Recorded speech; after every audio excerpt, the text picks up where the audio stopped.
ಇವತ್ತಿನ ಈ ಮ್ಯಾಚ್ನಲ್ಲಿ ಬೆಂಗಳೂರು ಬುಲ್ಸ್ ಅವರು ಯು ಮುಂಬಾ ತಂಡದ ವಿರುದ್ಧ ಗೆಲ್ತಾರೆ ಇಲ್ವಾ ಅಂತ ಈ ವಿಡಿಯೋದಲ್ಲಿ ತಿಳಿದುಕೊಂಬರೋಣ. ಅದಕ್ಕಿಂತ ಮುಂಚೆ ನನ್ನ ಚಾನಲ್ಗೆ ಸಬ್ಸ್ಕ್ರೈಬ್ ಮಾಡ್ಕೊಳ್ಳಿ, ಇಲ್ಲ ಅಂದರೆ ಸಬ್ಸ್ಕ್ರೈಬ್ ಮಾಡ್ಕೊಳ್ಳಿ ಅಂತ ಹೇಳ್ತಾ ಇವತ್ತಿನ ವಿಡಿಯೋ ಸ್ಟಾರ್ಟ್ ಮಾಡೋಣ ಬನ್ನಿ.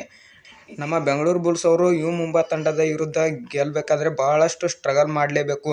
ಯಾಕಂದರೆ ಯು ಮುಂಬಾ ಅವರು ಈಗಾಗಲೇ ತುಂಬ ಫಾರ್ಮ್ನಲ್ಲಿ ಇದ್ದಾರೆ ಅಂತಲೇ ಹೇಳ್ಬೋದು. ನಮ್ಮ ಬೆಂಗಳೂರು ಬುಲ್ಸ್ ತಂಡ ಕಳೆದ 10 ಮ್ಯಾಚ್ನಲ್ಲಿ 6 ಮ್ಯಾಚ್ ಸೋತಿದೆ, 4 ಮ್ಯಾಚ್ ಗೆದ್ದಿದೆ. ಅದಕ್ಕಾಗಿ ನಮ್ಮ ಭರತ್ ಅವರು ಮತ್ತು ವಿಕಾಸ್ ಖಂಡೋಲಾ ಅವರು ಕೆಲಸನೇ ಮಾಡಬೇಕು. ಮತ್ತು ಈ ಕಡೆ ಡಿಫೆಂಡರ್ ಕೂಡ ಕೆಲಸ ಮಾಡಬೇಕಲ್ಲ ಅಂತ ಹೇಳ್ಬೋದು. ಸ್ವಲ್ಪ ಸ್ಟ್ರಗಲ್ ಮಾಡಿದರೆ ಗೆಲ್ಬೋದು ಅಂತಲೇ ಹೇಳ್ಬೋದು. ಇವತ್ತಿನ ಈ ಮ್ಯಾಚ್ನಲ್ಲಿ ಯು ಮುಂಬಾ ತಂಡ ಗೆಲ್ಲೋ ಸಾಧ್ಯತೆ ಹೆಚ್ಚಾಗಿದೆ. ಆದರೂ ನಮ್ಮ ಬೆಂಕಿ ಭರತ್ನಿಂದ ಏನಾದರೂ ಆಗ್ಬೋದು ಅಂತ ಕಳೆದ ಮ್ಯಾಚ್ ಕೂಡ ಒಂದೇ ಪಾಯಿಂಟ್ನಲ್ಲಿ ಗೆದ್ದಿದ್ವಿ. ಅದಕ್ಕಾಗಿ ಈ ಮ್ಯಾಚ್ ಕೂಡ ಇವತ್ತಿನ ಈ ವಿಡಿಯೋ ಮುಗಿಸ್ತಾ ಇದ್ದೀನಿ. Thank you so much, love you all. Subscribe ಮಾಡಿಲ್ಲ ಅಂದರೆ ಸಬ್ಸ್ಕ್ರೈಬ್ ಮಾಡಿ.